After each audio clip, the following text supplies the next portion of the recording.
look into this. So with this call to probe Ilocos and their flood control projects, are you saying may kinalaman po dito ang presidente? Kasi ang projects, Hindi, di ang ba? sinasabi ko lang, probinsya ng presidente yan, dapat alam niya. But what have you found so far? Nakita niyo po ba yung kung sino yung proponent? Sino Meron ng nagpasok iba ng na project? may mga pictures na dumating. Hindi ko, ayaw ko sabihin kung wala akong prueba. Okay. OMG mga kababayan, may hawak na pong pruweba ito pong si Governor Chavit Singson patungkol po sa mga anomalya dito po sa Ilocos Norte mga kababayan. At maliwanag po ito, no? Mga bagong pasabog ni Governor Chavit Singson at ito si Mayor Magalong mga kababayan ay mukhang may sanib puwersa na po sila. Tingnan nyo po mga kababayan, may pasabog din po itong si Mayor Magalong laban dito kay BBM at dito kay Ante Labo Ninyo mga kababayan. Nababasa nyo po ba yung caption dyan po sa baba ng kanilang ginawang panayam dito kay Mayor Magalong nito pong DZRH ni Katon Ying at ni Anthony Taberna mga kababayan. Tingnan nyo po ano ho, Magalong sa pahayag ni Yusek Castro, palagay ko taking order from someone or someone panic. Pwede naman akong tawagan na lang. Mga kababayan, ito po ngayon ang matindi pong pag-uusapan natin ngayon. Mayroon po palang nagpapanik na, no? Saan ba itong nagpapanik na ito mga kababayan? Inyo na ba itong nawawawaan? May panic mode na pala mga kababayan. Pwede naman tawagan si Mayor Magalong.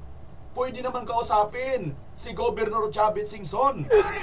Ang problema mga kababayan, si Governor Chavit Singson may panibagong hamon dito kay BBM at mukhang naiiyak na po si BBM ngayon mga kababayan sapagkat may dagdag po ngayon kakampi, no? Ito pong si PRRD ay pauuwiin na po ng Senado mga kababayan. Naku po, ayan po ilang senador inihayag ang dahilan ng pagboto para sa kaugnay ng house arrest ni PRRD. Pauuwiin na po ng Senado si PRRD mga kababayan, wala pong nagawa. Ito pong si Ping Pong at saka si School Bokol mga kababayan, kundi mag-abstain at mag-no votes sila pero wala pong nagawa ang kanilang no votes mga kababayan. Ito po, panic mode. Sino itong nagpa-panic mode? Matindi pong mga revelasyon ngayon mga kababayan. Bagong-bago po ito, no? Dito lamang po sa ating channel na kung saan ang mga reaksyon ay hindi po ito na ipapalabas sa mga mainstream media. Kung gusto nyo pong magkaroon ng mga reaksyon na tulad nito, paki-subscribe, ngayon ka pa lang nakabisita, paki-like and share po ang ating video ito. Pindutin mo na rin ang notification bell all para maging update ka pag mayroon po tayong mga upload. Maraming salamat kaibigan, malaking tulong na po yan sa atin. At ito na po mga kababayan, puntahan na po natin itong mga detalye ng ating pag-uusapan mga kababayan. Pag-uusapan po natin ngayon, itutuloy-tuloy na ba natin ito mga kababayan? Malalaman po natin dito kung ano po ang nangyari kay Mayor Magalong. Bakit siya tinanggal kaagad? At bakit po, ano bang mga naging dahilan talaga rito mga kababayan? At ito si Pastor Kibuloy, no? Si Pastor Kibuloy ay naisugod daw po sa ospital mga kababayan. Mag-ano rin po tayo ng update. At dito sa mga bilyar mga kababayan, mukhang matindi na po ang kanilang ginagawa. Papa-imbestigahan na daw po itong mga bilyar. Nako po, mukhang matindi po ang ating pag-uusapan ngayon. Ituloy na muna natin itong kay Governor Chavit Singson para magtuloy-tuloy na po tayo mga kababayan. May mga pictures na dumating, mga sira-sira, sa mga iba, di mahanap. So, the ICI should start from the province of the President para makita natin ng talagang wala silang alam dyan. Kita nyo? Yung ICI, dapat mag-start po dyan po sa province of the President. Saan nga po yan mga kababayan? Sa Ilocos Norte. Bakit po ito ginigiit ni Governor Chavit Singson? Sige nga, ICI, bakit? Bulacan lang ba ang mayroon? Ngayon nga mga kababayan, para bang gusto nilang puntahan no, uunahin nila itong parting Davao. Parting Davao, dapat mag-umpisa kayo sa taas. Saan bang taas? Di ba sa norte? Tama, hindi? O, bakit napunta na kayo sa gitna kaagad? Tapos napunta na kayo sa dulo? Hindi ganon. Kung talagang mayroon kayo, wala kayong itinatago rin dyan sa Ilocos Norte, bakit hindi nyo rin investigahan? O, di ba? Gagamitin natin ang kanilang mga style. O, ito nga ngayon, no? Taga Ilocos Sur, si Governor Chavit Singson. O, mayroon pa silang mga kababayan, di ba? Ito si Auntie Claire. Hindi siguro magpapaimbestiga. Ang presidente ang unang nagbulgar nito. Ang presidente ang nagpaimbestiga nito. Hindi siguro siya magpapaimbestiga nito kung hindi siya involved. O, ngayon, gagamitin natin yan. Yung kay Auntie Claire style. O, itong si Governor Chavit Singson. O, di ba? Nandyan din ang kanyang pamilya sa Ilocos Sur at mayroon din silang construction firm. O, kung itong si Governor Singson sigurado rin alam din niya na mayroon din silang anomaly dito sa flood control. Bakit din siya nagsalita? Ha? 'Di ba? Ganun lang kasimple mga kababayan. Tuloy natin si Governor Chavit Singson. Napakaganda po nitong sinasabi ni Governor. They should be transparent. Okay. Pero yung Discayas, Gov, you mentioned, di ba? Yung they got billions worth of projects, kasama na rin ang Ilocos. Ano po ba, may link po ba ang Discayas sa mga Marcos? Because so far from the investigation sa Congress... Hindi ko sinasabing meron, pero silang paborito nila eh. Okay. So kung paborito mo yung tao, kilala mo. But of course, I don't know if they're admit it. Pero bakit marami silang project doon? Dalawa lang. Yung mayor, bagong panalo, 6 billion ang nakuha niyang project doon sa Ilocos Norte. Okay, so what you're saying now, Gov, is simulan muna nila yung investigasyon sa sariling... In their own backyard. In their own backyard, correct? Yes. Okay. But... para maniwala ang taong bayan. Kasi napansin ko, when I was in Rome, I just came from Rome, napansin ko, liyampasan nila Ilocos Norte. Well, But to be fair, kasi inuuna naman po ang Bulacan dahil doon nga po nagsimula yung the whole controversy with the Bulacan group of contractors. Saka na rin yung Mindoro. Although I believe kasama naman po sa iimbestigahan nationwide itong ang mga nationwide, they should go first to Ilocos Norte lang. Unahin na If they po. go nationwide. Okay. Hindi naman po sekreto, Governor, that you supported President Marcos in his presidential bid in 2022. But now you are openly criticizing him. Yes. You know, in politics, what I can tell you in politics is there is no such friend, a permanent friend in politics. All are temporary allies. Tingnan mo history lahat. Magkakasama, magkakalaban. That's politics. Ano po nangyari, Gov? Well, marami. Insulto ako lahat, pero tao lang ako eh. Nainsulto po kayo, masaktan din. Bagong labas lang, hindi ako pinasi sa Japan. Alam na lahat yan. So, insulto yun, pero tinis ko. Hindi naman ako nagre-reklamo. 3 years ako nagantay. Marami. Pero yun nga ang nila ngayon, dinedevert nila sa mga ibang story. Focus tayo, mga taong bayan, dapat focus na tayo sa flood control. Pero, ang flood control, isa lang yan. Kumbaga sa dragon, buntot lang yan. Wala pa yung katawan. Oo, kumbaga tip of the iceberg. Tip of the iceberg, Gov. Yes. I wanted to ask you, Gov, because nabanggit naman po ito sa press con nyo, that your family is also in the construction business. Yes, nakatagal na. Satrap. Kaya nagtataka ako. Natatay nyo pa po.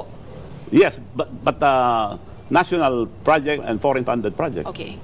But now, When I your was the daughter governor, is puro a foreign funded major project. shareholder of Satrap. Your daughter. No, wala na. Wala. Okay. Divest na kami lahat. Okay. You also said because itong Satrap construction, it cornered 2.7 billion pesos worth of DPW projects also in the last 9 years, Gov. Diba? It started 10 years, ang sinabi 10 years. Maliit yun kung 10 years. Pero, above board lahat, bid. Nakipag-bid kami. Kung bisa talo nga kami. We would want to corner. That's the reason why na ma-progreso Ilocos Sur. Because hindi namin kino-corner lahat. We support the businessman. Kung sino man nandun, sinusupport namin. So itong mga proyekto po ng SATRAP, which I believe includes 2 flood control projects, Gov, sa Santa Catalina, pati sa San Ildefonso, are you willing to be audited? Yes. You can Unahin nila kung confidently gusto say nila. na walang anomalyang Walang proyekto anomalya. ang inyong construction Yes. business. Okay. Noong umalis ako nasa Rome, binugbog ako ng mga trolls. Yun ang maganda dito kay Governor Singson, mga kababayan. Walang diretsahan niya sinasabi, no? Walang anomalya. So ngayon, dahil sinabi niya ito na walang anomalya, di tingnan natin, di ba? Pwede niyong imbestigahan kung gusto niyong imbestigahan. Pero maliwanag sa sikat ng araw na sinasabi niya itong harap-harapan na ganun siya ka-confident. Samantalang itong iba, no, hindi pa nga iniimbestigahan, parang masyado ng defensive. At napaka-obvious naman na gusto nilang ilihis. Di ba? Di ba? Yun nga dapat ang unahin muna, yung norte. Kung talagang, para ba ganito, no? Mayroon kang sinasabi, oy, may puwing ka sa iyong mata, pero yung malaking puwing sa mata mo, ayaw mong tanggalin. Di ba? Yun nga sinasabi ni Governor Singson. Dapat, unahin mo muna linisan ng backyard mo, BBM. Mga attack dog, mga asong ulol, na makaamoy ng pera, kakagat. So, sinasagot ko lang. Okay. Pag ginawa ulit yun, mas marami pa ako ilalabas. Okay, Gov, let's talk about the system of corruption. Ano? Kasi kaya naman natin mainit. Ayan mga kababayan, no? Pag ginawa nila ulit iyon, yung mga attack dog, yung mga asong ulol, na pag nabigyan lang daw ng pera, may asong babae kaya na ulol? Kilala. May asong babae kaya, Gov Chavit Singson, yung sinasabi mo, attack dog, na troll, asong ulol na babae, Governor Chavit Singson. Nagtatanong lang ako, hindi ko po pinapangalanan kung sino. Nagtatanong nga ako kung sino. May babae kayang ganon? At mas marami pa daw siyang ilalabas, mga kababayan, pag nagputak pa ng nagputak itong mga asong ulol na sinasabi ni Governor Chavit Singson. Abangan natin yan. Ngayon ang mga flood control is because of the corruption that happens behind it. At yun na yung system ng kickback, ng commitment, SOP. What do you know about this, Gov? Well, matagal na yan, pero not as big as this. Ito na ang pinakamalaki na skandalo sa buong history ng Pilipinas. And hindi lang yan. Nasa public works and highways lang tayo. Lahat ng departamento meron. So, kako nga, that's why I've been favor of, I've suggested, and I'm going to say it again, I'm encouraging the student to lead a peaceful movement. Hindi ko na sabihin. Huwag mo na, reaksyon muna natin sinasabi ni Gov. Ito daw po ang pinaka-most corrupt sa history ng Pilipinas, mga kababayan. So, tinagpasan na po nito yung tatay. Di ba? At tugma ito sa sinasabi ni Congressman Ungab at ni Congressman Toby Chanco, Attorney Vic Rodriguez, at lahat pa ng mga nagsasabi na itong budget natin ngayon, 2025 budget, most corrupt budget, most corrupt government. History na po yan. Tatatak na po yan, mga kababayan. Na revolusyon, peaceful movement. Because this is their future. Future ng mga kabataan to. Now, nagrevolusyon na lahat dito sa atin. May people power led by so and so. Wala pang mga kabataan. Future nila ito. That's why I'm encouraging them to stand up and have a peaceful movement. Huwag silang lumabas. Ako nga nagsasabi, huwag silang lumabas sa kalye dahil ginugulo sila. During the 21, ginulo nandun po kayo, Gov. Nagpakain na ako, hindi ako nagsalita. Umatsal ako, yung huling pinasyalan ko, nagpa-picture pa lahat. Pag uwi ko, ang hapon iba ng tao. Mga padala na yun na puro Marcos siguro, dahil kontra Marcos ako nagbusin na ron. Okay lang, naintindihan ko. Pero si President Marcos is worse, he is the president. Binubuhan ng tao sa men's volleyball. Okay. Balikan ko muna, Gov, yung itong system of corruption. Sabi niyo, nagulat po kayo kung gano'n nakalaki. Yes. Dati ba hindi 30%? O, tingnan nyo mga kababayan tingnan nyo yung alam din nito ni Governor Chavit Singson, doon sa tennis court mismo, binubo daw si BBM. O, kita nyo mga kababayan, kahit saan magpunta, binubo si BBM, di ba? Unlike kay Tatay Digong, kahit saan magpunta, dinudumog ng tao. Ganon din si BP Inday Sara. Kahit saan sa buong mundo, dinudumog talaga. Sila nilalangaw na binubo pa. Nako. Ngayon kasi we're talking about 20 to 30% SOP na hinihingi daw ng mga lawmakers. Yes. Kayo po ay nagulat doon? Nagulat at ghost project na eh. Hindi lang porsyento, ghost project na. kung malata mo yung ang budget para maintindihan ang ating kababayan. Review ng presidente yan bago dalhin sa Congress and Senate. Pipirmahan niya yan. So alam niya. So, bakit na-tolerate? 3 taon na siyang presidente. Kung di niya alam. Kung di niya alam, anong kwenta siyang presidente? So something is wrong somewhere. Pero dito, Bakit na-tolerate ng presidente ito? 3 taon na siya. Yun talaga yung tanong doon eh. At ang sagot, kung hindi niya alam ito, walang kwenta siyang presidente. Agree ba kayo dyan mga kababayan sa sinasabi ni Governor Chavit Singson? Comment nyo sa baba. hindi po ba mas malaking problema, Gov, yung nangyayaring SOP kickback na ganyan? Saan po ba nagsisimula yan in your opinion? Sa tingin nyo, Gov? Because they're saying it starts in Congress, ang original sin daw, ang mastermind niyan, ay syempre yung mga mambabatas, kung sino yung magpapasok ng insertions, makikipagsabuatan sa contractor, sa DPWH. Yes. Oh, ganun, Is it the senators and the congressmen? Hindi ko masabi yan, pero may lagayan dyan, hindi natin alam kung sino. Based on the hearing, sinusundan niyo po ba, Gov? Sinusundan ko, pinagbibintangan na mga nalagyan, congressman, senators. So, nawala na tayo sa focus sa graft and corruption. Iyon ang diversionary tactic. Opo. So, mayroon ngayon, pinatakbo na si Saldico. Sacrificial lamb yan to save the king. So, focus tayo dito sa mga graft and corruption. Ayan pinatakbo na daw si Saldico. Sacrificial lamb dyan to save the king. O, sino ba ang king? Sino ba ang king, mga kababayan, Sino ba sa tingin ninyo ang naiisip ninyong king dito, ang hari, Ang hari sa lahat ng hari ng korupsyon, mga kababayan. O, kayo na ang humula kung sino, kasi hindi naman tayo dito manghuhula eh. O, malay natin may viewers tayo dito manghuhula, di ba mga kababayan? O, ang nangyari pala dito ayon kay Governor Chavit Singson, pinatakbo na nila itong si pangalan nito, si Saldico to save the king. Sino ba ang king na yun? Okay. So ako, suggestion ko, lalaki ito. Ang suggestion ko, alam lahat ni Presidente ito, he should resign bago siya patalsikin ng taong bayan, kagaya yung tatay niya. Ayan ang matinding hamon dito ni Governor Chavit Singson. Dapat ang suggestion niya ay BBM, mag-resign ka na daw bago ka papatalsikin ng taong bayan na magaya ka ng iyong ama. Nakakahiya. Biruin nyo, 2 Marcos na ang pinatalsik. Sabi nga ng kasabihan sa English, 1 is enough.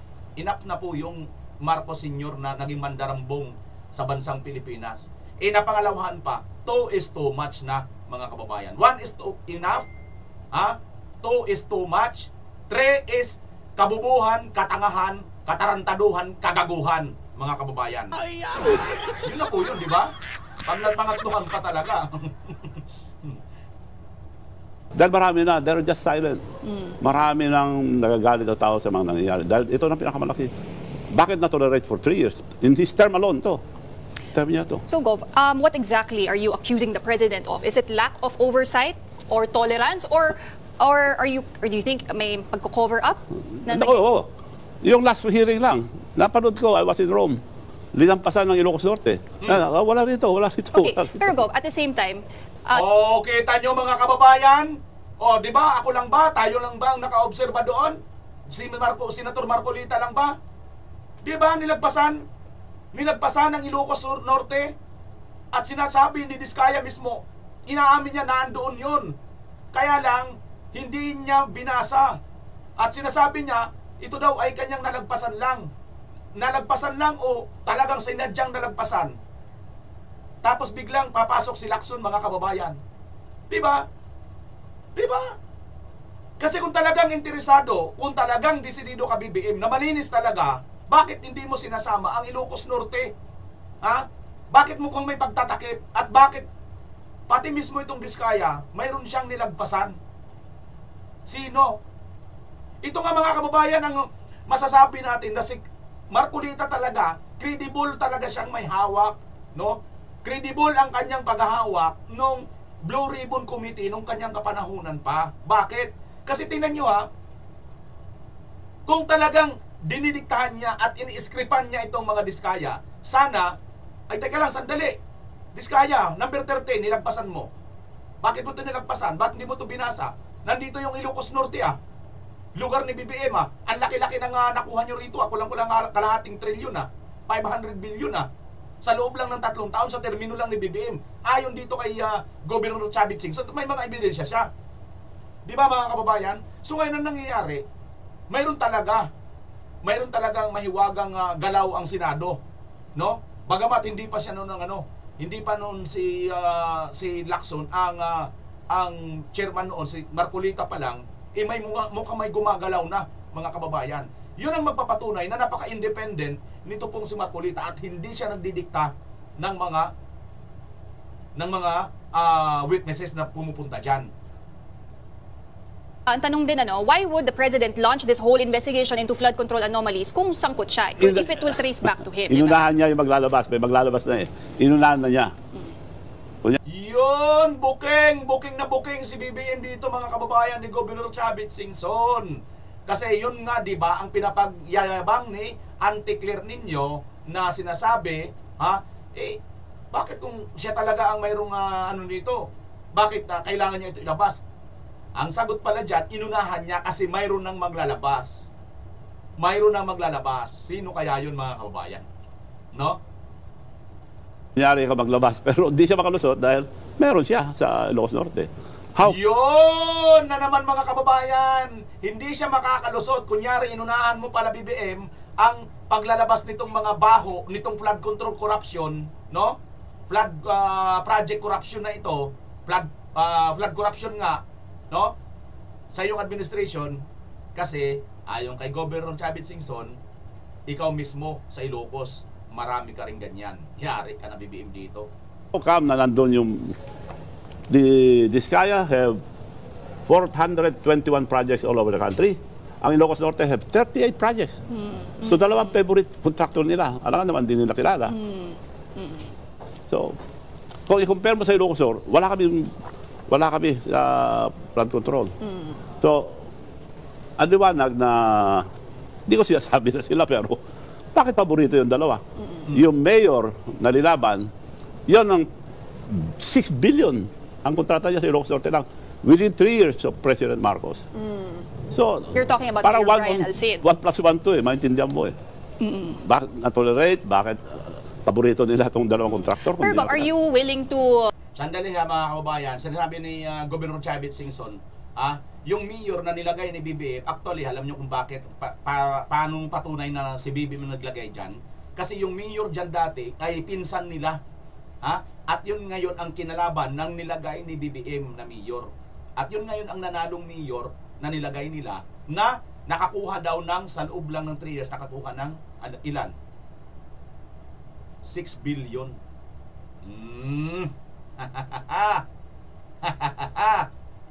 Push this at least your own investigation, just like Senator Ping Lacson, di ba? Nahanap niya itong mga ghost flood control projects. If you're really keen on proving anomalies po sa Ilocos Norte, the bailiwick of the President, are you willing to launch yes. an investigation yourself? Meron na iba.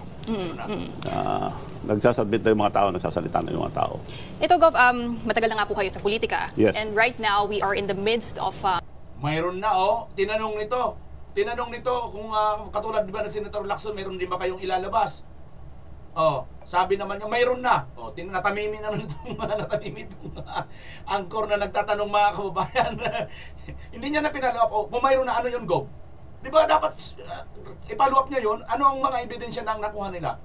Ano na yung mga nakita na nila? Di ba? Pero wala eh. Di ba, siguro kung tayo magtanong kay Governor Chavit Singson, follow up natin na follow up. Mali natin, isang araw, makausap natin si Gov, di ba? Ma-interview natin. Political turmoil, lalo na po sa Kongreso, ang Senate at ang House of Representatives parang nagtatapunan ng putik. So, kasalanan ng mga senador, kasalanan ng mga congressmen. Nag-manifestation na po si Senator Cheese Escudero nung Lunes. And then you also have the former Speaker, Martin Romualdez, flipping the table saying DDS script lang daw yun. What do you make of all that's happening now? Wala mangyayari dyan kung hindi nila sinong mastermind. Sino po bang mastermind? Alam mo yan, alam ko rin. Hindi natin masabi dito. Bubugin tayo ng mga trolls. So you believe the buck doesn't stop? Alam mo ba? Alam ko rin. Alam niya rin. Hindi natin masabi dito. Bakit? Bubugbugin tayo ng mga trolls. At sino-sino ba may libo-libong mga trolls na alaga? Oh, ngayon kung mag-troll ka, ay alam na. Siyempre, mambubugbog ka ngayon sa pamamagitan ng comment mo na talaga kang, I love, ganito, I love, ganito, puro I love PBBM, I love. Libo-libong trolls, BBM, attack! With the senators and the No, House? no. Meron, hindi mangyayari yan kung hindi alam ang administrasyon. Okay. Tolerated yan eh. Lalabas. Bakit lumabas yung mga yan? Napaka, ano na ito, na parang nagtiwala sila na hindi mabubukol. Dahil nasa rin na sila. Third year na ito ni President Marcos. Why is it going on? Now, they're blaming the past administration. Okay. In every administration, meron ganito, pero bakit niya tinuloy? Correct. Yun, doon tayo, ngayon, focus tayo dito. Wala, focus sa bintangan. Bumaparakpak lang sila dyan. Yun ang gusto nila, away-away tayo. Okay. Gov, well, some critics say, may pananaw din sila na kaya po kayo Tingnan nyo mga kababayan ha, tingnan nyo ha, tayo ordinaryo rito na vlogger. Ito gobernador ito. Ito talagang kaya nito magpapanalo ng isang politiko, si Governor Chavit Singson. Kaya rin ito magpabagsak ng isang politiko, no? Hindi lang basta politiko, si Irap nga, di ba? Malaking politiko yan, presidente yan na pabagsak nito. Mga kababayan, tingnan nyo ha, siya mismo, same ang obserbasyon sa atin. No? Sinisisi kayo, pukol dito, pukol doon. Lagi niyong ikinakabit sa past administration. Isa lang, simple lang naman ang sagot ni Governor Chavit Singson at ang reaksyon din natin dito, simple lang din eh. Ha? Kung alam mo, mayroong katiwalian doon sa nagdaang administration, bakit mo pinagpatuloy? At 3 years ka na ngayon, hindi mo pa rin nasawata. At ngayon sa panahon mo, mas lumaki pa. Granting na mayroong katiwalian noon, o sige, imbestigahan mo. Pero ngayon nandito na eh. Bakit mo pa nagpatuloy? Napakalaki pang nito ngayon. Oh? So, ano ibig sabihin? Alam niyo mga kababayan, hindi ko alam kung sa basketball ba ginagamit, may sinasabing last touch eh. Diba? Kung sino yung last touch, siya yung, diba mga kababayan? Ayan, sa basketball nga yata yun, diba? Pag halimbawa yung bola, tumalbog. Tapos na out yung bola. Kung sino yung last touch, siya may kasalanan. Diba? In this case, sino bang last touch ngayon? O kung alam niyo yung volleyball at alam niyo yung basketball na laro na pag sino yung last touch, so alam niyo rin yung sinasabi ko. Tuloy natin. Speak up on this issue because it could be politically motivated. Paano yun yung political motivated? 2028. Oh. Pag-usapan na po natin. So it's no secret, supporter po kayo ni Vice President Sara Duterte. He's a friend, both of them. Kung may kasalanan si Vice President, then impeach her. Nobody's above the law. So will you be playing an active role in Sara Duterte's campaign if ever she runs in 2028? Depende kung ano mangyayari. You cannot tell the future. Depende lahat yan. So for you, Gov, this is all just to fight corruption? Yes. Ano po ba ugat nito? Yes, fight corruption.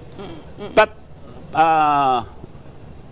ulit-uli ang suggestion ko, it should be yung kabataan who will lead this peaceful movement. Bakit kabataan, Gov?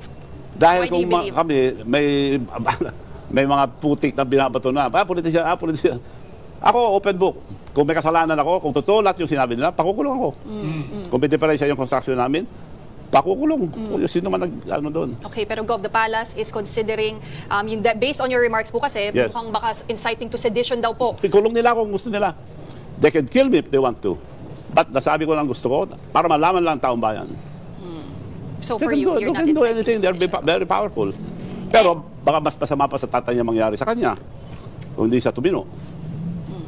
Gov, kayo rin po ay... Ako pa nga nagsusuport ako pa sumasagot. Nagsisinungaling na nga ako noon na sinusuport. Hindi ba samang tao yan? Dahil nung inimbita ako tumulong, akala ko lilinisin ang pangalan ng tatay nila. Ayan na mga kababayan, matinding hamon po ito ni Governor Chavit Singson. Sinasabi niya rito, kung may kasalanan ng construction namin, sige, pakulong ako. Di ba? Ganun po kadiretsahan ito si Governor Chavit Singson. Matindi po ang kanyang hamon po dito mga kababayan. Balikan lang natin ng konti kanyang hamon dito Baka inciting to sedition daw po. Ikulong nila kung gusto nila. They can kill me if they want to. But nasabi ko lang gusto ko, para malaman lang taong bayan. So for you, you're not They can do inciting anything. to They're sedition. very powerful. Pero, Ayan, di ba? Ito, nung nakaraan, nagsasalita nga ito si, tawag nito, Governor Chavit Singson, itong inyong antilabo na ito, inciting to sedition daw yan. O ngayon, kinukul ka na ngayon. Inciting to sedition, ipakulong nyo. Bakit hindi nyo ipakulong si Governor Chavit Singson? Anti-clear, dito nyo makikita mga kababayan, dito nyo makikita talaga na itong administrasyon na ito ay napaka-inutil talaga, no? At napaka-fake news nitong anti-clear na ito. Kita nyo mga kababayan? Oh, di ba siya rin may sabi noon? Inciting to sedition daw, dito mga binibitawan ni Governor Chavit Singson. O hanggang doon lang. May mamima lang ito si anti-clear ninyo. Oh, ito na ngayon, no? Nagsalita na ito si si Governor Chavit Singson, ba't hindi yung pakulong? Oh, kung naniniwala kayo, inciting to sedition sinasabi niya, ba't wala kayo? Takot ba kayo? Takot kayo? Kay Governor Chavit Singson? Wala pala kayo eh. Wala pala kayo eh. Yung kakayanin lang pala ninyo, yung katulad kay Duterte na matanda na eh. 80 anyos na eh. Wala nang lakas eh. Yun lang palang kaya ninyo eh. Diba? Oh, booking. Booking kayo. Inciting to sedition pala.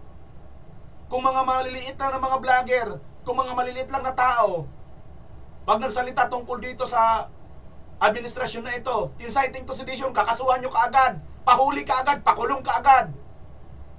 Ito si Governor Chavit Singson, no? Pakulong nyo na. Sinasabi niya eh, kung inciting to sedition yun, sige, pakulong nyo raw. Ba't hindi nyo may pakulong? Diba? Butada kayo, hindi nyo kaya. Oh, di ba ibig sabihin nito? Tama ang sinasabi ni Governor Chavit Singson at mali kayo? Kasi kung tama kayo, bakit hindi nyo gawin? Ipakulong si Governor Chavit Singson. Baka mas masama pa sa tatay niya mangyari sa kanya, kung hindi sa tumino. Naniniwala ba kayo mga kababayan doon? Ito siguro ang kinatatakutan nila. Ayaw nila ipakulong itong si Governor Chavit Singson kasi baka mas masama pa ang mangyari sa kanya sa tatay niya.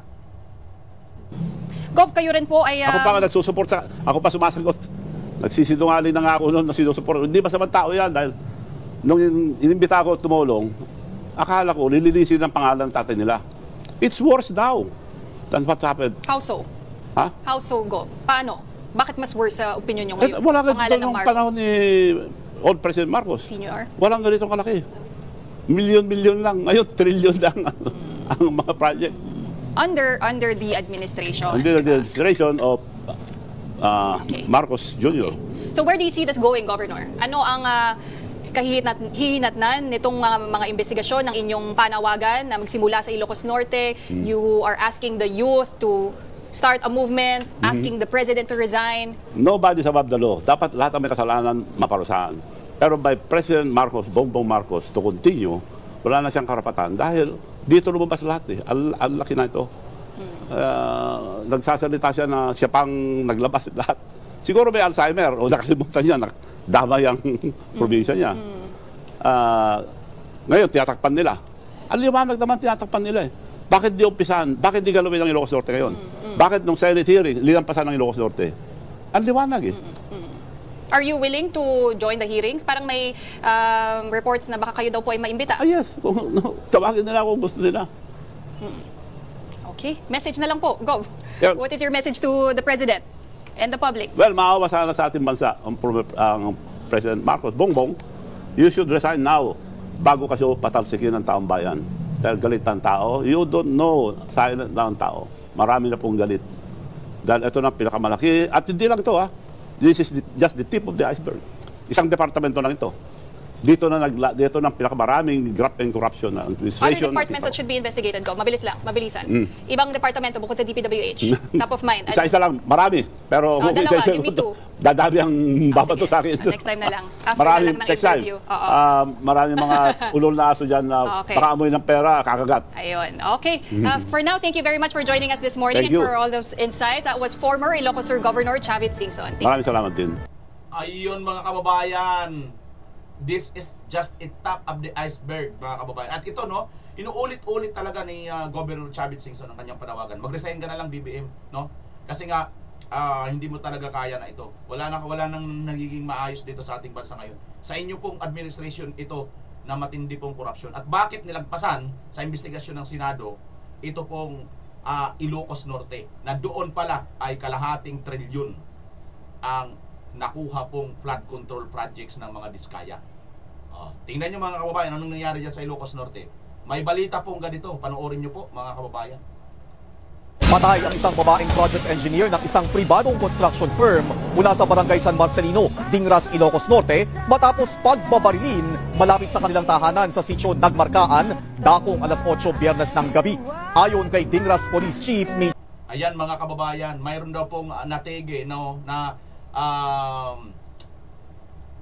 kontraktor dyan po sa Ilocos Norte. Mayroon caption dito, pinatatahimik na sila, baka ikanta nila si Marcos. Nako. Ano kaya masasabi nyo rito mga kababayan sa balitang ito na mayroon na pong natege na nagurgor na kontraktor dyan sa Ilocos Norte, na siyang naman sinasabi dito ni Gobernador Chavit Singson na bakit nilaktawan ang investigasyon sa Ilocos Norte na kalahating trilyong peso naman din ang nakuhang project na mga Diskaya. Ito pa mga kababayan, may video pa tayo, isa pa. Panoorin nyo po ito. Sabi niya na mayagpag yung mga Diskaya, 2016 to 2022. Sir, senador po kayo noon, hindi niyo po natunogan that time? Hindi namin kilala si Diskaya noon. Ngayon nga lang nagsulputan eh. Hindi namin kilala si Diskaya noon. Ngayon nga lang nagsulputan eh. Sabi niya na mayagpag yung mga Diskaya, 2016 to 2022. Sir, senador po kayo noon, hindi niyo po natunogan that time? Hindi namin kilala si Hindi daw niya kilala si Diskaya, mga kababayan. Naniniwala ba kayo dyan? Hindi niya kilala? Naniniwala ba kayo na hindi niya kilala ng Diskaya? Baka may Alzheimer's na rin ito, mga kababayan. Katulad ng tanong ni Governor Chavit Singson, baka may Alzheimer's na si BBM, di ba? Tanong lang din naman natin yan. Kasi, ayan paano hindi mo kilala yan? At saka bakit nyo nilaktawan? Sabi ni Governor Chavit Singson. At napuna ito ni Senator Marcoleta. Bakit nilaktawan ng mga Diskaya yung Ilocos Norte? Pansin ko lang mga kababayan, nung nagsasalita itong si Cordy Diskaya noon na pagsisiwala, hanggang nabanggit niya nga itong si pangalan nito? Pangalan Martin, tsaka si Saldico. Pero habang binabasa niya ito mga kababayan, ay binabasa niya ito na nalaktawan niya nga yung Ilocos Norte Tapos banggit siya ng banggit, ito lang po yung nababanggit ng mahal na Pangulo, PBBM. Napansin niyo 'yon? Yung sa sinasabi ng mga Diskaya, mahal na Pangulong PBBM. Ito lang po ang mga nasabi dito, kaya hanggang dito lang. Kasi, 'di ba, pinipilit talaga nila na bakit 2016 ka pa nag-umpisa. Pero sabi niya, ito lang po ang inano rito ng mahal na Pangulo. Ewan ko mga kababayan, pero ayaw kong mag-isip.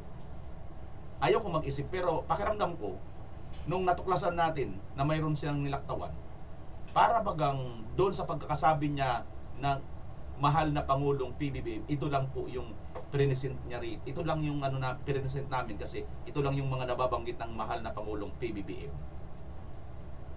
Hindi kaya, mga kababayan, may reservation din itong si Diskaya at hindi niya binanggit yung Ilocos Norte. Sinadya niya talaga. Tanong ko lang mga kababayan kasi dahil mahal niya yung PBBM, paano? Hindi ko naman mamahalin.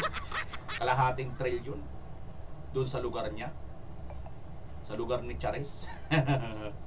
Kayo na bahala umusga mga kababayan. At ito rin kay Lacson. Paano ba yan? Lacson, akala ko hindi mo kilala. Ano yan? Hindi nyo kilala mga kababayan. Di ba mahilig guys sa mga picture lang? Kala nyo ito mga kababayan, si Mayor Magalong na tayo. Mayor Magalong, Magalong sa pahayag ni Yusek Castro, palagay ko, taking order from someone or someone panic, pwede naman akong tawagan na lang. Mga kababayan, ano sasabi niyo dyan?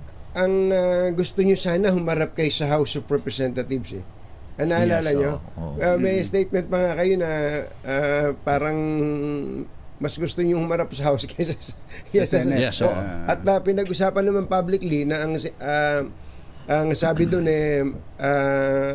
ang explanation nyo kaya hindi kayo pumunta doon dahil ang gusto nyo kumprontahin yata yung mga congressman. Bakit po ba ganun kayo katapang? Well, alam mo, gusto ko humarap lang sa kanila kasi nga, sila hinahamon nila ako na they will place me under oath, na kailangan sabihin ko yung mga pangalan. Sabi ko, sige, ready ako. Punta ako dyan sa inyo. Tapos hinihintay ko nga sila na tawagin ako. Hintay ako na hintay. Hanggang inimbita na ako ng Senate, pero tinanggihan ko pa rin yung respectfully decline ako sa Senate. Sumulat ako talaga sa kanila. Dahil ang gusto nyo mauna sa Yes. Nako, Sa House. Sinabi ko naman dun na gusto kong, kung pwede after the House, saka ako pupunta sa Senate. Nag-interview kami ng mga taga-House Tricom ba tawag doon? Infracom. Katakot-takot na dahilan na sinasabi para hindi ka. Hindi, imbitahin din naman namin yan pero may mga inuuna kami. Sabi ko, ayaw talaga nila pumuntahin si Mayor Magalong doon. Kasi pinabastos na nila ako Yun, mga kabayan. Mukhang may nagpapanik na sa Malacanang dahil si Jose Claire Castro, ayon nga dito kay Magalong, pwede naman siyang tawagan na lang. Bakit ganun? May nagpapanik na daw sa Malacanang, mga kababayan. Naniniwala ba kayo roon? Ayan mga kababayan, kitang-kita na dito Bakit magpapanik mga kababayan? Panoorin niyo po ito. Our second week. Mahirap. Totoo lang, mahirap. Sorry Mayor may mga criticisms kasi against you. Yung mga, may project din po pala yung mga diskaya sa Baguio. Ano sagot niyo doon? Unang-una, ipinapa-third party audit ko na nga Sabi ko, una 2022, patapos back ang namili dyan. Hindi po ako namili dyan. Hindi ko alam na yung St. Gerard na yan, diskaya yan. Kaya siguro imbestigahan na lang ng isang third party. Ito ba yung tennis court? Pero minor lang yung defect. Yung paglalagay lang ng pavement, yung painting kasi bumapakbak. The rest, yung structure talagang matibay. Maganda pagkakagawa. Kaya lang nagiging political issue lang. Ginagawang distraction. Kaya nga sabi ko, third party audit na lang yan at makikita nyo kung ano talaga nangyari dyan. Malalaman nila na wala akong kinalaman dyan. Maayos yan. Walang korupsyon na nangyari dyan. Tanungin na rin nila si Diskaya. Dahil siya mismo nagsasabi na, alam mo sa Baguio talagang hindi mo talaga makorap yung mga tao. Mayor, isa pa, sorry. Ayan mga kababayan, Kita nyo, nang tinanggal si nang nag-resign si Mayor Magalong, bigla na lang siyang in-issue dito sa tennis court na ayon nga kay Mayor Magalong, ano lang yan, minor minor problem lang ang nangyari doon, pero yung buo, matibay, maayos naman. Ako sa totoo lang, in fairness dito sa mga kontraktor na mga diskaya, sa tingin ko, marami rin naman silang maaayos, na mga nagawa. Kaya lang, napipilitan sila siguro hindi maging maayos dahil nga sa pangungurap nitong mga dambuhalang mga animal na mga politiko ito. Diba? Ginagahaman nila hanggang sa wala nang matira. Paano ba naman ikaw ang kontraktor, namumuhunan ka versus dito sa mga tambalos na mga politiko na ito, nang puhunan lang ay laway, sila pang malaki ang kinikita. Ito gago ba naman, di ba mga kababayan? Kagaguhan talaga. Ngayon, nakapagtataka kung kailan nag-resign ito si Mayor Magalong, sa kanila inilabas naman itong issue. Na kung tutuusin, hindi naman talaga ito malaking issue. Hindi rin to flood control. Bakit yung sa Ilocos, diskaya rin naman, bakit ito? Kalahating trilyon. Diskaya rin yun sa Ilocos Norte. Nabakuran mismo ni Marcos Jr. at itong anak niyang si Sandro Marcos na congressman doon. Bakit hindi nyo nabanggit-banggit? Kalahating trilyon yan. Ano ang ibig nyo sabihin dyan? Diba? May kapalit na si Baguio City Mayor Benjamin Magalong matapos magbitiw bilang Special Advisor ng ICI. At kasunod nito, lumutang ang umano'y pabago-bagong pahayag ng Malacanang sa papel ng alkalde sa investigasyon sa flood control scandal. Ang detalye sa agenda report ni Ivy Reyes. Ilang araw matapos magbitiw bilang Special Advisor ng Independent Commission for Infrastructure o ICI, ipinost ni Baguio City Mayor Benjamin Magalong ang status na ito sa kanyang official social media page. Ang post sa ngayon may mahigit 4,700 reactions, edited na. Binura ni Magalong ang komento niya at hinayaan na lang na publiko ang humusga. Sa ngayon ipinagkukumpara ang mga pahayag ng palasyo noong September 13 at September 26. Mga kabayan, no? Ang post ni Mayor Magalong, kung ganito ang clarity, baka next month, mascot na lang. Yung mascot, mga kababayan, ito sa bandang kaliwa, nakikita nyo ba dyan sa inyong, ayun, yung mascot na yan, nakikita nyo, clown. Clown po yung mascot, mga kababayan. Yan po yung post ni Mayor Magalong. Linagyan niya po ng mascot na lang daw na clown. Ibig sabihin, ano ba ibig sabihin ng clown? Katatawanan, di ba? Wala na ito. Joke time na lang itong gagawin nilang investigasyon talaga dyan. September 13 itinalaga si Magalong bilang Special Advisor. Mayor Benji Magalong, a Special Advisor and who will act as investigator for the ICI. Ang liwanag, mga kababayan, and who will act as an investigator in ICI. Pero dahil nga ito sa malabo itong anti-clear ninyo, anti-labo nga ito, anti-clear nga ito, hindi po ito anti-clear Anti-clear, no? Anti-clear. So ibig sabihin, pro-labo po siya. No? September 26 naman, nang i-anunsyo ng Malacanang na under reconsideration ng legal team ng Pangulo ang appointment ni Magalong dahil sa mga kritisismo na isang sitting mayor ang nasa Independent Commission. Siya po ay tinalaga bilang Special Advisor. So liliwanagin po natin, ang pagtalaga po sa kanya ng Pangulo ay bilang Special Advisor at hindi po Lead Investigator. Tingnan nyo mga kagagahan talaga nito, no? Sinabi niya nga as an investigator. Wala ka rin naman unang sinabi na lead investigator. So hindi nga siya lead investigator. Pero as investigator din siya. Mahina na bang pandinig ko, mga kababayan? O kayo? Mahina na ng pandinig nyo? Di nyo ba narinig, di ba?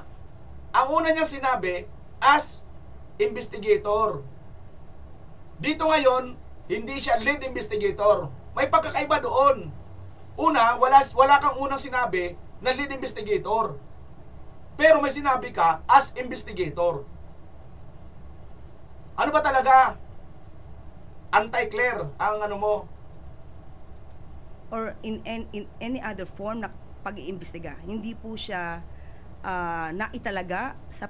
So ibig sabihin, mga kababayan, ito yung nagpapatunay na ito ay sinasabi ni Marcos. Si Marcos Jr. mismo ang nagsasalita nito. Bakit? Kasi ito ay tagapagsalita ni Marcos Hindi naman ito nagsasalita nang hindi sinasabi ni Marcos, di ba? So ibig sabihin, yan lahat ng sasabihin nito galing kay Marcos. Tumpak talaga si Gobernador Chavit Singson. May Alzheimer's na itong si Marcos. O kaya, may sakit talaga sa kalimot or nagkakalimot-kalimutan lang. Di ba? Pag-iimbestiga? Wala naman daw nakikitang inconsistency ang Malacanang sa mga pahayag na ito dahil mismong Pangulo na ang nagsabi na special advisor lang ang role ni Magalong sa komisyon. Tumanggi magbigay ng komento ang kampo ni Magalong. Pinasasalamatan ni PBBM si Magalong sa naging gampanin nito sa ICI at sinabing nirerespeto niya ang desisyon nitong umalis sa komisyon. Welcome pa rin daw sa ICI ang pagtulog ni Magalong sa investigasyon pero sana raw ay hindi maapektuhan ang komisyon ng kanyang resignation. Sa kabila nito, buo pa rin naman daw ang 3-body commission lalo na't ma-executive director na ito. Para sa agenda, Ivy Reyes, Billionaire News Channel. Buo pa daw pero tinanggal na nila. Nako. Tingnan natin mga kababayan. Nako, ang tindi nito. Tingnan nyo Ganyan ang ginagawa nila. Pagkakalaban nila, matindi ang investigasyon. Katulad niyan, mukhang nagiging kalaban na nila si Mayor Magalong ngayon. Kaya kung todo laglag na sila, ito pa. Isa pa sa nilalaglag nila. Kaya itong mga ito, nako. Ayan. nako, itong mga bilyar, wag na wag kayo magkakamali mga bilyar kasi sa totoo lang, itong si Camille, kaya naman ito nanalo dahil nag-Duterte ito no? Tapos ngayon,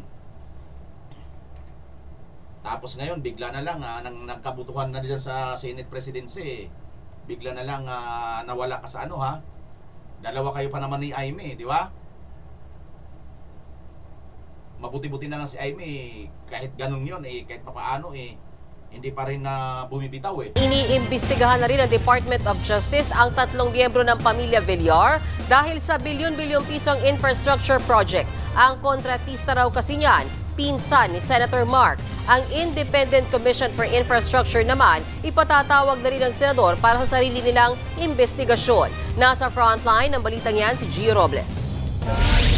3 bilyar na rin ang dawit sa investigasyon sa mga maanumalyang infrastructure project ng gobyerno. Ang magkapatid na sina Senator Mark at Camille at ang ina nila na si dating Senadora Cynthia Villar. Iniimbestigahan ng Department of Justice ang 18 billion pesos na halaga ng mga proyekto ng pamilya Villar sa kanilang balwarte. Teka mga kababayan, hindi ko po ito mamaliitin na 18 billion, malaking pera po yan. Pero katiting lang po yan doon sa Ilocos Norte na nakuha rin ng mga diskaya na sinasabi ni Governor Chavit Singson ay umaabot ng kulang-kulang kalahating trilyon or 500 billion. So, 18 billion compare sa 500 billion, sino mas malaki mga kababayan? Kayo nang mag-math. Ang Las Piñas at maging sa Cavite. Lahat ng klaseng project yan. Lahat in the menu. From school buildings to roads to asphalt. Lahat ng klaseng project dyan.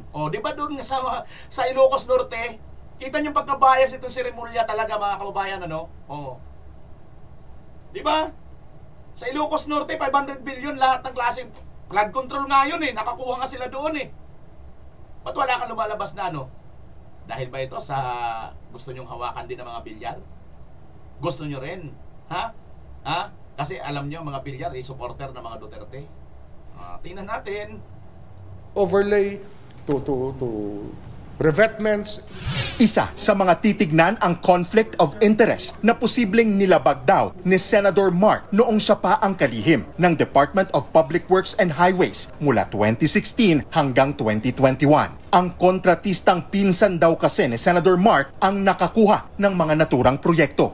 Yung first kasi niya yung contractor doon sa lugar nila. Because of that prohibited interest, with his cousin being the contractor in Las Piñas. Giit pa ni Remulla, posibleng may conflict of interest din daw pati sina Senator Camille at dating Senadora Cynthia Villar. They're related interest. Isa lang sila interest nila. Isang relationship lang yan. Diba? Isang family lang yan. First degree of consanguinity to the fourth degree of consanguinity. Diba? Paano yung nandun sa Ilocos? Yung congressman doon, si Sandro Marcos, ang tatay niya, Presidente Marcos, nakakuha rin kayo ng project dyan, ng flood control project. At ayon kay Governor Chavit Singson, may mga ebidensya na siya. Bakit hindi mo rin imbestigahan? Mr. Secretary, Boyeng, na ang anak nahuling tumanggap ng illegal na Mary Jane.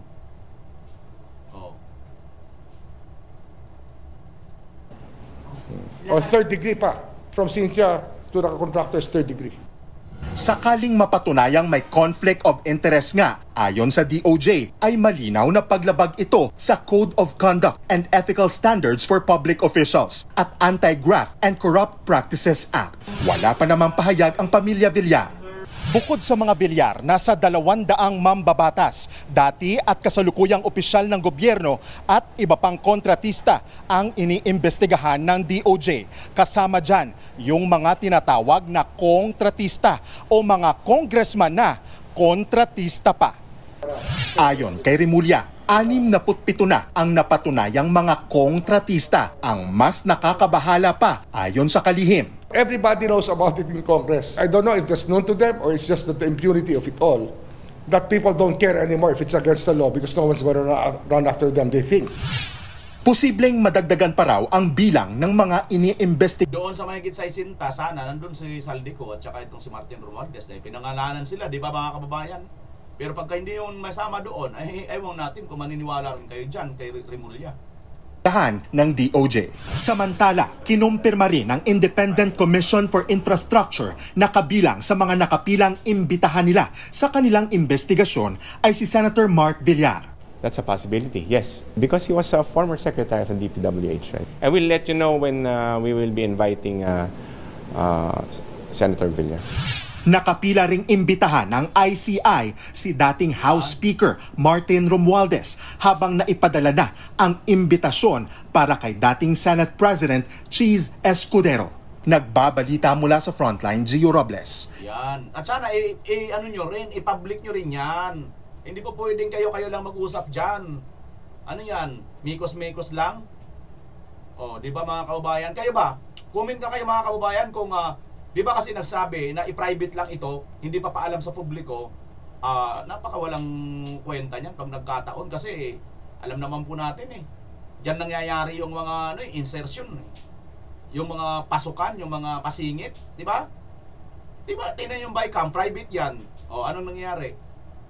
Hindi alam ng taong bayan. Nagkasingitan na pala ng bilyon-bilyon, trilyon-trilyon pera. Nagkadambungan na pala, nakawan na pala. Hindi alam ng taong bayan. Katulad din yan ngayon. Ha? Bakit hindi nyo ipaalam sa taong bayan? Takot ba kayo na mahusgahan kayo ng taong bayan? Takot ba kayo na malaman ng taong bayan? Anong kinatatakutan nyo? Bakit hindi nyo ilabas yan? Ay nako, muro-mo. Ay, wag na yung muro-muro kasi bawal yun. No? Okay, mga kababayan, to good news po tayo. Si PRRD ay mapapauwi na po, mga kababayan. At mukhang inaprubahan na ito ng mga senador. At dito na lang sa Pilipinas, no? Dito na lang sa Pilipinas si PRRD sa kanyang bahay sa Davao manatili, house arrest. Aprobado na ng mga senador at wala pong nagawa itong mga tambalos-los na mga senador. Sa botong 15 yes, 3 no at 2 abstain, inaprubahan ng Senado ang pagtitibay ng Proposed Senate Resolution No. 144. Ito ang resolusyon na naghahayag ng pagpanig ng institusyon sa kahilingan sa International Criminal Court na isailalim sa house arrest si former President Rodrigo Roa Duterte. Isinulong ang naturang panukala batay sa humanitarian considerations, partikular na sa edad at estado ng kalusugan ng dating Pangulo. Sa resulta ng botohan sa Senado, bukod sa 9 na senador na nagsulong ng naturang resolusyon, 6 pa ang bumoto ng yes o pabor dito. Ilan sa kanila ay nagpaliwanag pa ng kanilang pagsuporta sa resolusyon. So I'd like to thank you, Mr. President, Majority Leader.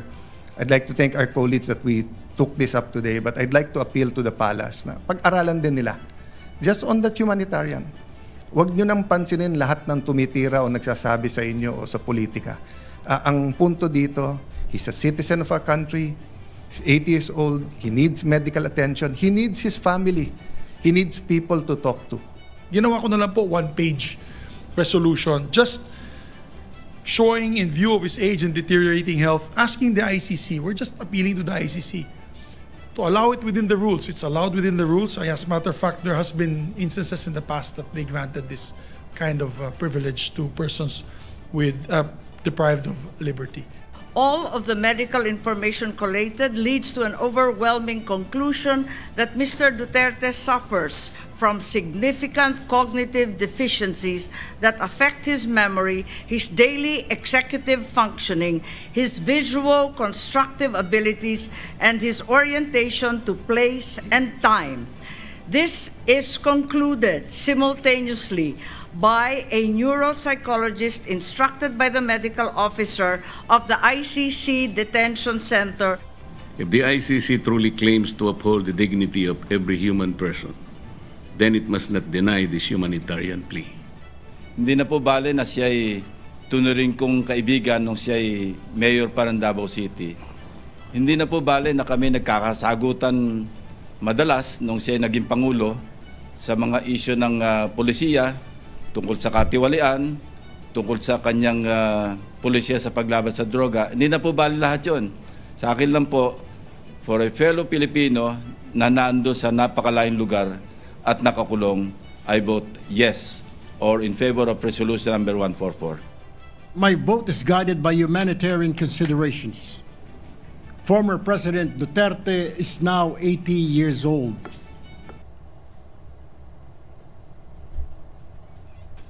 Palakpakan natin mga kababayan, si si Lacson at saka itong si Erwin Tulfo. Kasi, alam nyo, yun naman talaga tayo, di ba? No matter what, ito yung isa sa kayamanan natin. Yung caregiving, di ba? Kaya nga tayo, isang bansa na nabubuhay ngayon, isang bansang matatag ang ekonomiya dahil po sa mga caregiver nating mga kababayan. Nag-care tayo ng ibang mga lahi. And how ironic, yung care na binibigay natin, na pinagtitiwalaan ng ibang bansa, hindi natin maibigay sa sarili nating mga kababayan. In this case, particular na dyan sa kay Tatay Digong. Napaka-plastic na lang na talaga natin. Pag hindi ka pa makaramdam ng habag.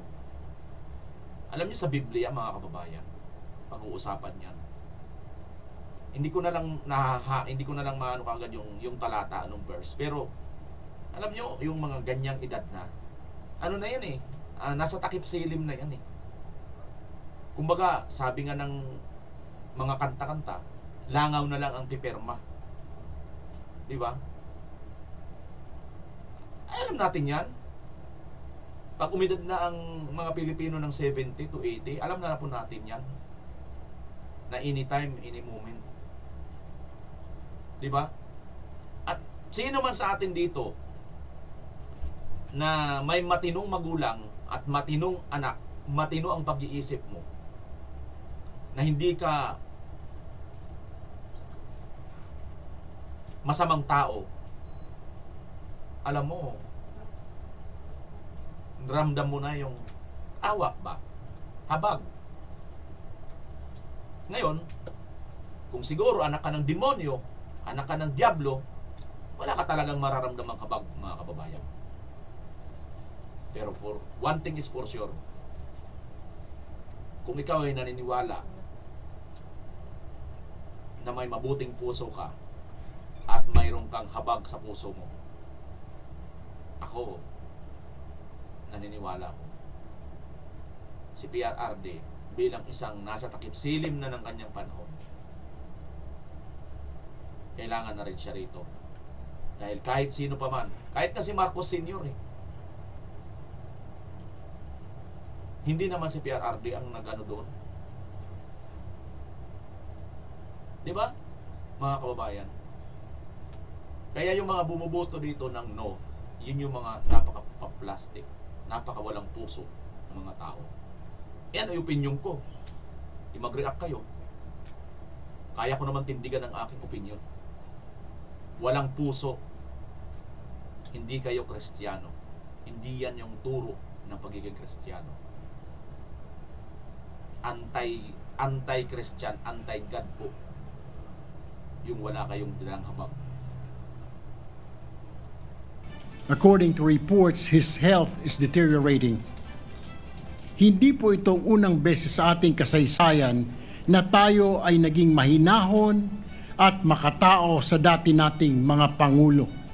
Tatlo naman ang bumoto ng no o hindi pabor sa naturang Senate resolution kung saan inihayag din ng dalawa sa kanila ang dahilan ng kanilang boto. Ayaw kong pakinggan yan, mga kababayan. Wala akong interest dyan sa mga bumuboto nitong tatlong ito. Ito namang dalawa, itong dalawang ito, si Ian, nag-abstain naman. Kumbaga, alam niyo sa Biblia, may nakasulat din.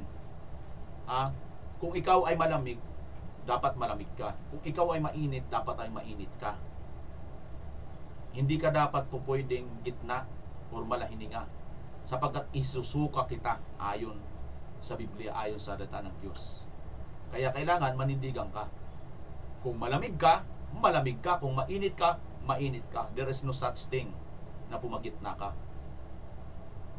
Kaya saludo ako doon sa mga senador na mga bumuto. Tayo, di ba? Pinabanata natin si Lacson, si Erwin Tulfo. Pero pagdating dito, bumuto sila. For humanitarian reason. Yung salita lang na yun, yung word lang na yun. Humanitarian. Iniisip mo ba na hindi rin po pwedeng mangyari sa iyo yan? Itong mga ito. Malay mo kung pagtanda mo rin, ikaw rin. Tandaan po natin mga kababayan ha, ang buhay ay parang gulong. Minsan nasa ibabaw, minsan nasa ilalim. Kahit gaano ka man kapangyarihan ngayon, darating din ang araw, magiging wala ka na rin saysay. Katulad ni Tatay Digong, kinilala na napakapangyarihan sa buong mundo noon. Pero dumating din ang panahon ng takip silim ng kanyang buhay. Ito na ngayon. May nagawa ba siya? Nang illegal siyang kidnapin ni Torre papunta sa dahig? Wala, di ba? Kasi hindi na siya ganun nung nasa kanyang kapangyarihan pa siya. Tandaan ninyo, nangyari ito kay Tatay Digong na napakalakas, napakapangyarihang tao noon. Sa inyo pa kaya hindi rin ito mangyari? Hindi ba kayo nag-iisip niyan? Akala nyo ba mananatili kayo, forever kayo? Yung Marcos Sr. nga it seems like forever, 20 years mahigit na nasa posisyon. Nangatog nga kayo dyan Di ba? O ito ng kanyang anak ngayon, kinakampihan nyo na. Kaya yan ang matinding babala sa inyo. Darating din ang araw. Ito, pagsisisihan nyo yan, itong mga plastic, itong mga nasa gitna, walang paninindigan, darating din ang araw. Darating din ang araw. Senador na absent sa butuhan. Absent pala sila, mga kababayan. Hindi sila nakabuto. Pero sa tingin ninyo, kung ano ito, ano kayang buto nila kung hindi sila absent? Absent kasi sila, mga kababayan Pero panalo pa rin. Naipasa pa rin, biro mo 15. Kaya palakpakan natin, mga kababayan. Antayin na lang po natin si PRRD. Makakauwi na po sa ating bansa. At ito, isang napakagandang ligasiya ito ng Senado ngayon. Oo, sa akin lang, Kasi dito ko ito kinukuha yung mahal na mahal natin mga OFW, sinasabi natin, Ay, bayani ang mga OFW. Di ba?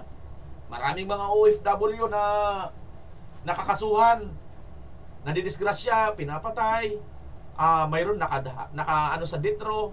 Ang ginagawa natin, ng bansang Pilipinas, tumutulong tayo. Si PRRD, di ba? Ilan na mga nakasalang na sa ditro pero nailigtas, nakauwi pa ng Pilipinas. At yun, dahil ang mga kababayan natin, mga OFW, nakarating doon dahil sa pagtatrabaho, kung hindi caregiver, kasambahay. Kumbaga, sila ang mga katuwang pinagkakatiwalaan sa buong mundo ng ibang mga lahi dahil sa magandang serbisyo na binibigay natin. And how ironic naman na mayroon tayong naglingkod sa bayan. Ang gusto lang naman ni Tatay Digong, ilayo tayo sa mga mga drug addict. Maligtas tayo sa mga rapist. Maligtas tayo sa mga oligarkong korap. Suga pa sa perang mga mayayaman. Mga politikong korap. At sindikatong mga addict, mga drug lord. Gusto lang naman tayo ligtas ng Tatay Digong. Ito nga ngayon ang ganyan na pala. Kaya magantay na lang tayo kung itong ICC talaga, mga kababayan, ay hindi ito kakampi ng mga MPA, ng terorista, mamamatay tao, kangaroo court, kriminal. Kung hindi ito sila kakampi, kung talagang mayroon silang human rights dyan, kung hindi talaga silang kangaroo court, papayagan po nila yan. Senado na po ng ating bansang Pilipinas. Na kung titingnan mo rin, yung mga bansang yan sa Europa, marami din yan mga caregiver na mga Pilipino. Di ba? Alam nila yan na tayo ay famous sa pagbibigay ng alaga sa kanilang mga kalahi. And yet, tayo ngayon, pagkakaitan tayong alagaan yung sarili nating lahi. How dare you? Pag hindi kayo pumayag dyan. Tingnan natin yung mga balita, mga kabayan, no? Mayroon dito, nag-shutdown daw government ng US. Bakit nag-shutdown? Silipin nga natin itong mga kabayan, itong balita na to. At maganap na ang sinasabing kinatatakutan ng Estados Unidos dahil sa loob ng 6 na taon ay muli pong nag-shutdown ang federal government nito. Okay. Good afternoon, everybody, and thank you for waiting. And look, what we saw on the floor makes it clear the Republicans are following Donald Trump's orders to the letter. Stonewall, scapegoat, shirk responsibility. They're doing exactly what Trump told them to do. And then they skip town. No plans, no talks, no urgency. And the House adjourned till October 1st. If there were ever a sign that the Republicans wanted a shutdown, that's it. Now our bill, of the two bills, our bill was the only bill on the floor that got a majority of those present and voting. Theirs did not, ours did. Donald Trump would rather shut down the government than even talk to Democrats about lowering the cost of health care for Americans, which is what is our goal. And Republicans, unfortunately, sadly, dutifully obeyed. Nauwi sa turuan ng Democrats at Republicans kung sino dapat ang sisihin sa nangyaring government shutdown dahil hindi lang naipasa ang isang stopgap bill para maiwasan ang shutdown sana ng US government. Kapag nag-shutdown po ang isang gobyerno ay apektado nito ang pagpapasahod sa mga government agencies kung saan libo-libo sa kanila ang naka-temporary leave without pay. You know, we're going to be over 300,000 federal employees will have been lost after today since the start of this Trump administration.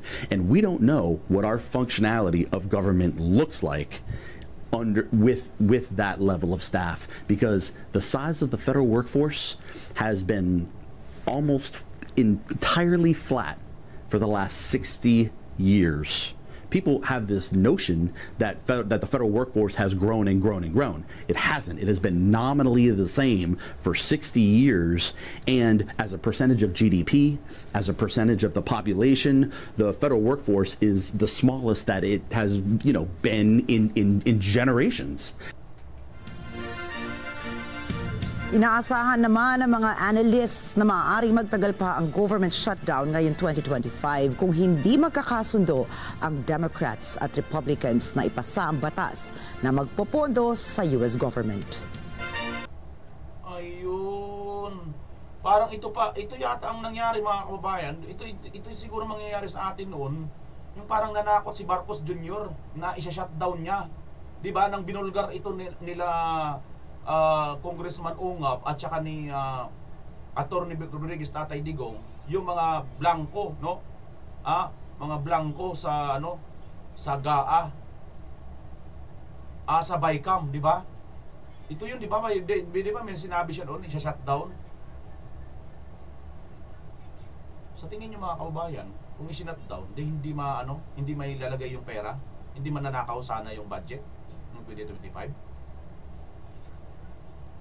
Mas okay na lang siguro, mga kababayan, hindi pa nanakaw yung pera, hindi na lang ni-release itong 2025 budget. Ay nako, mga kababayan, yan ang nangyari sa US. Sige, punta na tayo, update tayo dito sa nangyari daw kay Pastor Kibuloy na isinugod daw sa ospital, mga kababayan. Sir, paki-confirm nyo nga lang po yung balita, and what's the condition right now of Pastor Apollo Kibuloy? He was hospitalized September 11, correct? Yes, sir. Yes, sir. With the proper motion filed in court, we informed the court that he was rushed to the hospital with due approval from BJMP authorities, sir. Yes, sir.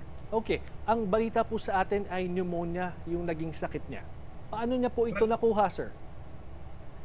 As to how he was able to acquire it, I am incompetent to state that, because I am not a medical doctor and I am not always there every day, although I visit him often. But I think as you can see, the condition of our jails are not so good, and most probably he acquired this while in jail in Pasig City Jail. Kamusta po si Pastor Quiboloy right now? Well, as you can see, as you reported it, he is in the hospital trying to recover from his condition, and tatag naman siya, and he is trying to rise above all the accusations against him. Opo. When was the last time you visited him at ano po ang sabi niya sa inyo? Well, I visited him around I think last week, and or prior to his confinement in the hospital. Yes, immediately prior to the confinement of his of pastor to the hospital, he actually he had some requests to me to be done, and I did my part, and I filed the appropriate motion in court, and we were likewise talking about the condition of the nation. Okay, how are you planning to visit him anytime soon, sir? Yes, of course I have to do that. I am his personal lawyer for quite a long time already. Opo. Sir, pag-usapan lang natin quick. Ayan mga kababayan, yung update dito kay Pastor Quiboloy na sinugod daw po sa ospital at dahil daw po ito sa pneumonia, yun nga, medyo alam niyo naman, pag nakakulong talaga ang tao, hindi mo naman kasi yan yung yung lugar mong nakasanayan kulungan yan katulad kay Tatay Digong, hindi rin niya yung lugar yung nakasanayan. So nandyan po yung mayat maya magkakasakit, syempre para bagang sa loob ng ilang mahabang panahon bigla kang nailagay doon sa lugar na hindi mo talaga nakasanayan. So kahit naman sino, di ba? Minsan nga pag nagbabakasyon tayo, mga hotel na nga yan, di ba? Natutulog tayo sa mga, minsan hindi tayo agad makatulog So mga kababayan, di natin alam kung ano pa ang mangyayari dito sa mga ito, pero kahit papaano ngayon naman okay naman daw po ayon kay Attorney Torion, So dasal-dasal na lang po mga kababayan, katulad po sa nangyari dito sa Cebu ngayon. Pagdasal na lang po natin ang atin po mga kababayan na sana po maligtas pa po ang marami nating mga kababayan, lalo ng mga kabuhayan nila, at dasal po doon sa mga kababayan po natin na mga masyado pong naapektuhan dito po sa paglindol sa Cebu. Mga kababayan, may good news at bad news sa ating mga naanuhan ngayon na reaksyonan, pero bahala na po kayo kung anong inyo masasabi sa atin. Huwag nyo po kayong mahiya na mag-comment po sa baba. Pakisulat nyo na rin po ang inyong lugar ng tagasan kayo at mapusukan po natin. Maraming salamat. Ito si BMR Channel, pansamantala magpapaalam, Pilipinas. Bye-bye!